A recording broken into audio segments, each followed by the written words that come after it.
Oke, Nov, kita masuk ke sesi kedua ya gitu. Kamu masih ada pertanyaan apa lagi mungkin yang pengen ditanyain, yang pengen kamu tanyain terkait dengan mungkin yang tadi ya, yang mungkin kamu masih ada tanggapan lagi kayak gitu, bahwa Oke. segala hal itu harus ada cara, bener cara bikinnya dan cara pakainya gitu. Lanjut, silahkan. Mm-mm. Iya, mungkin dari aku nyambung dari pertanyaan sebelumnya ya. Tadi kan Hmm. kakak sempat notice nih kalau ya kalau kamu seperti itu kamu menutup peluang-peluang yang lain. Nah, tapi ada juga beberapa omongan dari teman aku, fun fact-nya kayak gini Kak. Jadi aku kan kuliahnya di Surabaya dan aku asli Surabaya, tapi aku kerjanya Hmm. di Jakarta dan ada beberapa keluarga di Jakarta. Nah, aku tuh dapat dua perspektif yang berbeda dari orang Jakarta dan orang Surabaya. Ini bukan berarti ini ya Oh, menjatuhkan nggak suatu apa-apa. daerah. Iya, Heeh. kita lanjut aja nggak apa-apa.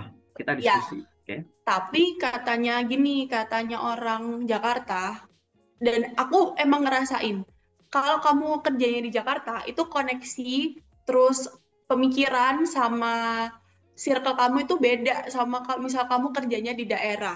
Nah, makanya kenapa sih orang-orang daerah tuh pada berbondong-bondong ke Jakarta? Karena pertama gajinya gede, terus kedua circle-nya dan pemikirannya sama kinerjanya itu beda. Lebih cepat orang Jakarta, lebih maju orang Jakarta gitu. Sedangkan di Surabaya kan juga kota besar. Tapi emang kalau aku lihat dari pengalaman aku tuh lowongan kerjaan yang ada di Surabaya itu emang nggak selengkap di Jakarta. Mungkin ya karena faktor Jakarta tuh ibu kota, terus pusat perusahaan-perusahaan ada di sini. Kayak gitu. Nah, kalau dari kakak sendiri, bener nggak sih Kak perspektif orang-orang kayak gitu tuh? Kalau kerja di Jakarta tuh lebih wow, lebih banyak koneksi gini gini gini. Sedangkan kalau kerja di daerah itu kurang gini gini gini gitu. Gitu Oke, sih. oke. Aku ceritain dulu ya. Ini aku ada kisah nggak lucu nih gini. Kalau kamu hobi main sama kambing, ini bukan aku ngomongin kambing ke orang enggak ya. Ini analogi aneh. Hmm. Kalau kamu hobi main sama Hmm. kambing gitu, kalau kita tanya kambing-kambing itu makanan yang enak ya rumput gitu.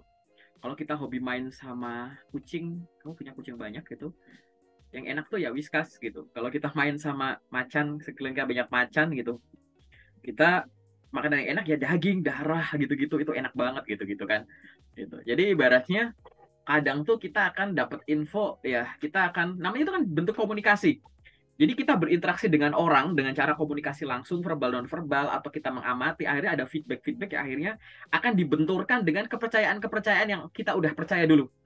Kita ini kan Hmm. hasil kita sekarang ini kan hasil bentukan dari pengalaman kita dari masa lalu gitu. Mulai dari Hmm. didikan di rumah, didikan di sekolah, didikan dengan circle-circle kita kayak gitu. Sehingga nanti akan ada hal-hal semacam itu. Ada yang namanya penyesuaian, itu penyesuaian yang sifatnya itu smooth. Ada penyesuaian yang harus ada culture shock-nya dulu. Ada kita masuk ke tempat yang langsung benar. Tapi terkadang kita dibikin Hmm. salah-salah dulu sebelum akhirnya nanti kita benar. Itulah enaknya dinamika hidup malah jadi kayak motivasi ya kayak gitu. Itulah memang dinamikanya semacam itu. Saat kita bilang bahwa kalau di Jakarta tuh gini loh, di Surabaya kayak gini loh, di Jakarta gini loh, di Surabaya gini loh. Nah, kita pakai sudut pandang yang lain gitu. Hmm. Ada loh orang yang di Jakarta itu akhirnya misalkan apa? Di Jakarta enak gajinya gede, banyak di Jakarta gaji kecil. Enak loh di Hmm. Jakarta pemikirannya luas. Mohon maaf nih, banyak di Jakarta yang pikirannya norak gitu. Hmm. Gitu. Jadi ibaratnya apa? Apakah salah tempatnya? Bukan. Setiap orang itu bisa memilih. Nih, ini aku filosofis banget ya. Ini rada-rada filosofis agapis gitu. Ada namanya ranah nasib dan ranah takdir gitu. Ya, aku Hmm. ngomongin paling simpel tuh contohnya itu waktu. Simple. Aku sering banget ngomong ini waktu ngisi webinar dan lain-lain gitu. Jadi paling gampang tuh kita bedain nasib sama takdir gini. Setiap orang punya waktu 24 jam, bener gak? Gitu.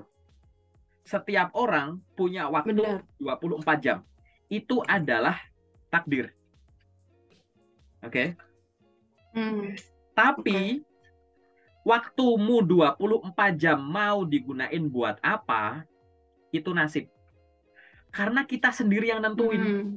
Ada yang jam sekian sampai jam sekian buat kerja, keputusanmu sendiri. Ada yang jam sekian sampai jam sekian buat tidur, keputusanmu sendiri. Padahal halnya sama loh, waktu. Gitu. Jadi waktu itu ada ranah takdir, ada Oke. ranah nasib. Kayak gitu. Kita ngomongin waktu tuh hal yang nggak terlalu kelihatan ya gitu. Paham ya? Setiap orang tuh udah punya ditakdirkan mengalami waktu 24 jam kali sekian lama ibaratnya kan gitu. Gitu. Nah, ini contohnya gitu. Atau contoh kedua kayak gini. Ada namanya apa ya misalkan berenang gitu. Bagi ikan bisa renang itu takdir. Bagi manusia bisa renang itu nasib. Paham nggak? Paham. Gitu. Benar-benar. Contoh simpelnya gitu. Jadi apa? Kita jangan ya dengan mudah menyimpulkan sesuatu, menyalahkan ranah takdir, padahal itu adalah ranah nasib. Gitu loh. Setiap orang bisa berkomunikasi. Itu adalah takdir. Kita punya indera gitu. Ya, yang harus kita syukuri. Gitu. Dan itulah bentuk manusia tuh begini. Gitu. Ada manusia yang badannya ada rantingnya gitu keluar buahnya, kan enggak. Manusia ya begini. Gitu. Terlepas ada sebagian dari teman-teman yang dibuat istimewa, tapi tetap kayak gitu kan. Gitu. Itu adalah ya ranah takdir. Nah, masalahnya udah diberikan sarana komunikasi, sarana interaksi mau digunakan apa enggak kan tergantung masing-masing nih. Gitu. Nah, itu udah di ranah nasib. Kamu sudah diberikan kesempatan untuk tumbuh kembang. Oke, gitu. Punya media-media untuk mencari rezeki. Ya, itu takdir.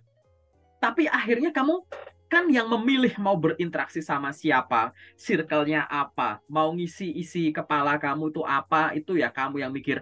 Apa yang dimasukin ke dalam kuping kamu, apa yang kamu lihat, itu kan tergantung masing-masing orang kan, kayak gitu. Nah, gitu. Dan ada hukum sebab akibat. Untuk setiap yang kamu lakukan, pasti ada akibatnya. Pasti akan ada hasilnya. Kayak gitu. Oke? Sehingga apa di sini yang pengen aku sampaikan di sini? Bahwa ini bukan masalah kamu tinggal di kota atau tinggal di desa. Ini masalah kamu sendiri. Oke? Bahasa kerennya gini. Kalau ini terlalu filosofis ya. Gini.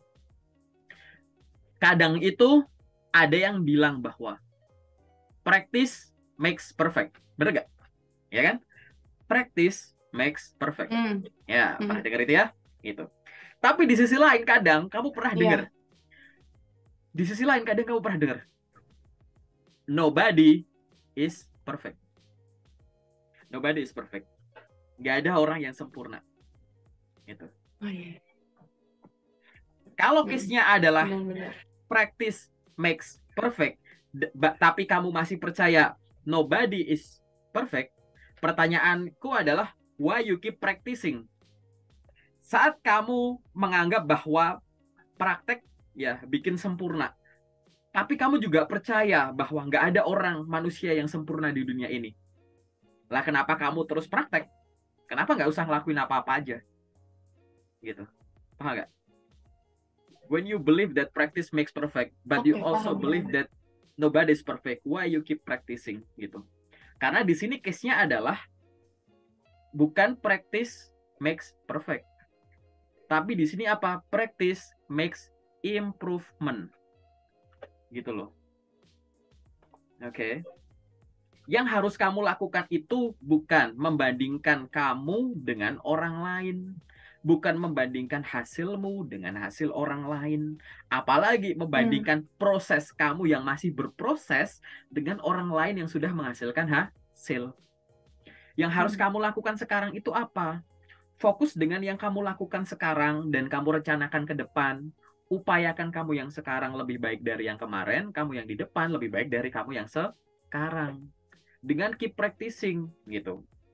Jadi I keep practicing not because I believe that practice makes perfect, but I believe it very strongly that practice makes improvement, kayak gitu. Kamu yakin ada improvement di situ, sehingga dilakukan.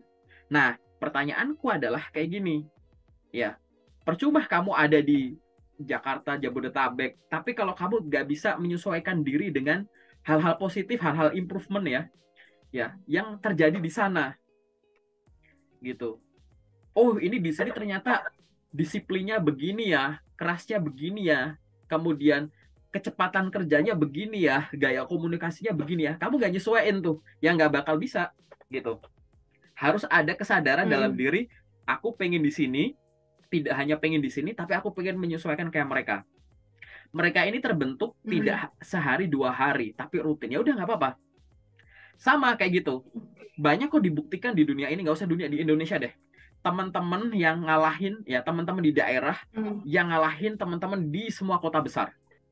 Gitu. Kayak kemarin misalkan ada di berita anak SD juara matematika internasional.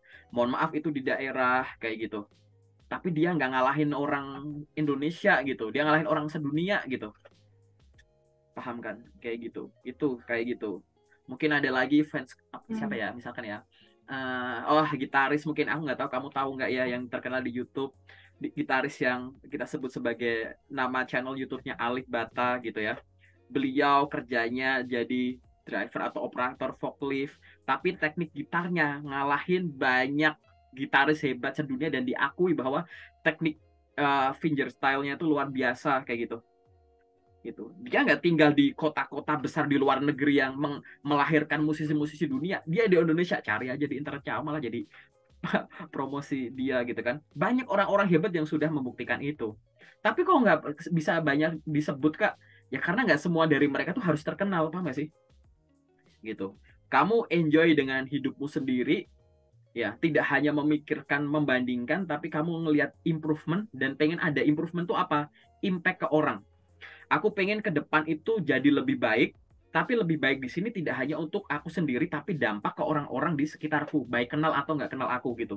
Dan dengan cara begitu, yakin aku, nanti kamu tuh akan dilihat orang lain sebagai, kamu beda ya sekarang setelah tinggal di kota ini, kebetulan aja kamu di kota itu dan kayak gitu. Nah masalahnya kayak gini, berarti faktor kota itu nggak terlalu berpengaruh, ya nggak terlalu berpengaruh, tapi ada pengaruhnya, ya ada, gitu. Sama lah, kayak ibaratnya tuh kan kamu pengen nyari lingkungan yang kondusif untuk membentuk kamu kayak gimana kan, gitu. Belajar bisa nggak homeschooling? Bisa, gitu. Tapi bisa nggak di sekolah? Bisa. Guru, murid-murid yang lain ada kayak gitu, ya kan? Jadi kamu kan sedang mendekatkan diri ke lingkungan yang mendukungmu untuk improve-nya lebih cepat, lebih baik, lebih banyak pengetahuannya gitu.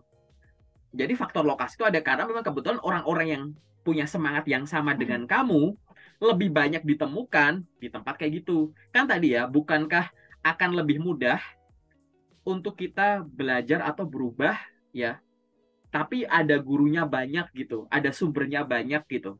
Akhirnya bisa belajar sama banyak orang. Kayak ibaratnya kalau kamu emak-emak belanja, cari sayur di warung-warung pengkolan kan ada, tapi kalau kamu cari sayur di pasar tradisional kan banyak banget ya gitu. Gitu. Kamu mau cari ikan ya di warung-warung deket rumahmu mungkin ada, tapi kalau kamu ke pasar ikan banyak kan ya. Nah itu loh maksudnya. Boleh nggak nyari ikan di warung-warung gitu? Boleh. Tapi kalau sekarang bayangin kalau kamu nyari ikannya di pasar ikan, pilihannya banyak, referensimu nambah, kamu bisa tanya-tanya penjualnya, ini ikan apa, ngolahnya gimana, ada racunnya nggak, durinya gimana. Jadi makin cepet tahu kan, gitu. Nah itu loh. Nah hal-hal semacam ini dulu itu, jadi faktor lokasi itu juga berpengaruh, tapi bukan pengaruh tunggal untuk perubahan. Harus ada kesadaran diri bahwa kamu itu butuh improvement, harus punya kesadaran diri bahwa improvement itu datangnya dari diri sendiri, bukan dari faktor lingkungan. Dan yang ketiga, ya, pada saat udah ada kesadaran diri, kamu harus punya strategi untuk melakukan improvement itu. Karena improvement itu ada yang jangkaunya panjang, tapi improve-nya kayak rada landai gini. Ada yang kepengen dalam waktu dekat, pengen cepet hebat. Gitu. Kalau dalam waktu dekat, pengen cepet hebat, kamu harus punya interaksi tinggi. Gitu. Cara interaksi tinggi gitu adalah dengan cara, ya, paling gampang mendekatkan diri ke tempat-tempat di mana kamu hanya mengunjungi satu tempat, kamu langsung belajar banyak hal. Gitu. Kamu datang ke kebun binatang langsung tahu, oh wujud hewan-hewan ini tuh kayak gini ya gitu. Kamu datang ke pasar ikan, ada ikan yang bentuknya kayak gini-gini ya. Ini ikan ya emang ya kayak gitu. Hanya dengan sekali visit gitu. Nah sekarang bayangkan kamu sekali visit ke Jakarta tapi berinteraksi gitu. Gak cuma kerja pulang, kamu bangun interaksi. Lama-lama kamu tuh cepet pinternya gitu. Oke? Gitu. Ini masalah strategi aja kayak gitu. Jadi silahkan lakukan itu gitu ya. Ini aku menghormati Mm-mm. keputusan atau pendapatnya teman-temanmu, nggak masalah, itu nggak ada yang salah kok kayak gitu. Ini aku hanya melengkapi aja berdasarkan pengalamanku pribadi juga dan sharing-sharing teman. Aku juga pernah banyak yang ngomong kayak gitu bahwa aku kayak gini ya. Terus kalau aku udah lama di kota besar pulang ke rumah tuh ke daerah tuh kayak orangnya santai-santai aja ya. Di sini kurang bisa gini gitu. Ya itu kesan-kesan masing-masing orang gitu. Tinggal sekarang adalah impact-nya ke kamu apa, so what gitu. Kalau ada di keramaian tapi kamu cuma diem Mm-mm. mainan HP juga percuma kan. Kamu datang tuh ke tempat hiburan gitu ya, ada wahana ini itu. Tapi kamu sibuk diem aja, baca buku aja, nggak ada interaksi sama orang, sama wahananya. Ya sama aja kan, gitu. Harus ada kesadaran di diri kamu. Ada ranah tadi ya, ada ranah Oke. nasib, ada ranah takdir, gitu jawabannya. Ini aku sengaja aku panjangin biar mungkin nanti kamu share ini ke teman kamu tadi. Silahkan ya buat temennya Novi ditonton gitu. Kalau belum Iya, kenal nanti hubungin aku aja boleh. bener banget. Kayak gitu Nov. Oke, menarik. Oh, pertanyaanmu Oke, Kak. nggak sih seru banget sih gitu. Ada lagi nggak yang pengen didiskusiin? Kita sharing-sharing aja ya. Ini nggak ada bener salah. Nanti tolong dikoreksi kalau aku mungkin ada yang kurang bener gitu. Oke. Udah sih, Kak, dari aku udah cukup ya yang generalization ini. Udah Oke, dapet banyak masukan juga, udah dapet ilmu-ilmu baru juga sih dari Kakak. oke. Bermanfaat banget. Oke. Oke, oke, thank you ya. Closing dari aku adalah jangan berhenti Oke. untuk lamar kerja. Ini aku closing untuk part pertama dan part kedua gitu ya, gitu. Jadi jangan pernah berhenti Mm. ngelamar pekerjaan karena apa? Selalu ada yang namanya kemungkinan. Kalau ada kemungkinan baik, ngapain kita terlalu lama untuk ngabisin waktu untuk kemungkinan jelek kayak gitu. Dan yang kedua Mm. adalah setiap perkembangan diri itu disadari dan dilakukan oleh diri sendiri. Bukan untuk dibandingkan dengan Mm. orang lain, tapi dibandingkan dengan diri kita yang lalu, gitu. Dan kita harus memotivasi diri untuk berkembang. Orang yang cepat berkembang adalah orang yang berusaha tidak hanya berkembang menjadi lebih baik dibandingkan dirinya sendiri, tapi dia mencantumkan niat di situ untuk memberikan impact yang baik ke orang lain, gitu ya. Oke, sekarang kita masuk ke sesi private-nya ya. Oke. Oke, Nov.